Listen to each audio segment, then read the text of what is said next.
Ces terres agricoles du sud-ouest de l'Australie renferment un trésor, enfoui sous ses chênes aux couleurs d'automne. Montre-moi, où est-elle? Oui, bien joué. Des diamants noirs que seul ce chien truffier sait déceler. Quand le chien gratte, c'est qu'il a trouvé une truffe. On lui dit oui et on met un ruban pour que les ramasseurs creusent ici et récupèrent la truffe. Regardez, elle en a trouvé une. Montre-moi, où est la truffe? Oui, elle est là. La saison dure 3 mois, de juin à août. Il ne pousse en Australie qu'une seule variété, la truffe noire du Périgord. C'est le chef français Alain Fabrègue qui a fait venir les semences depuis Cahors dans les années 90. Ok, alors voilà.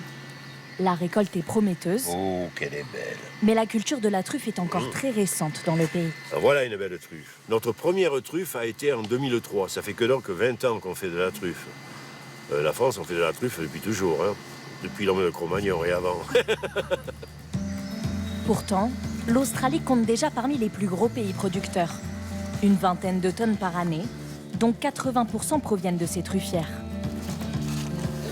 Les truffes doivent être nettoyées, séchées, puis inspectées pour enlever d'éventuelles imperfections avant d'être classées en différentes catégories.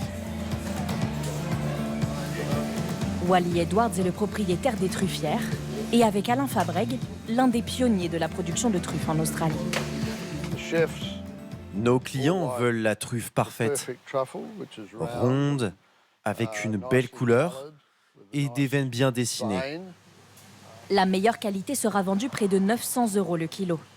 La truffe du Périgord n'est pas une appellation géographique. Elle peut donc être produite et exportée à travers le monde entier. Celle-ci est parfaite. Elle part au Japon, c'est ça? Et l'Australie, située dans l'hémisphère sud, a pour avantage de mettre fin à la saisonnalité de la truffe. La truffe française n'est produite que pendant les 3 mois d'hiver. Nous sommes en hiver quand vous êtes en été en Europe. Donc on peut proposer ce produit hors saison. C'est ce qui nous rend compétitifs sur le marché. À 2000 km de là, dans le quartier d'affaires de Melbourne, ce chef français vient de recevoir les premières truffes de la saison. Le diamant noir. Philippe Mouchel a été formé par Paul Bocuse et comme lui, la truffe fait partie intégrante de sa cuisine. Alors nous allons cuisiner un plat très français, le poulet rôti aux truffes.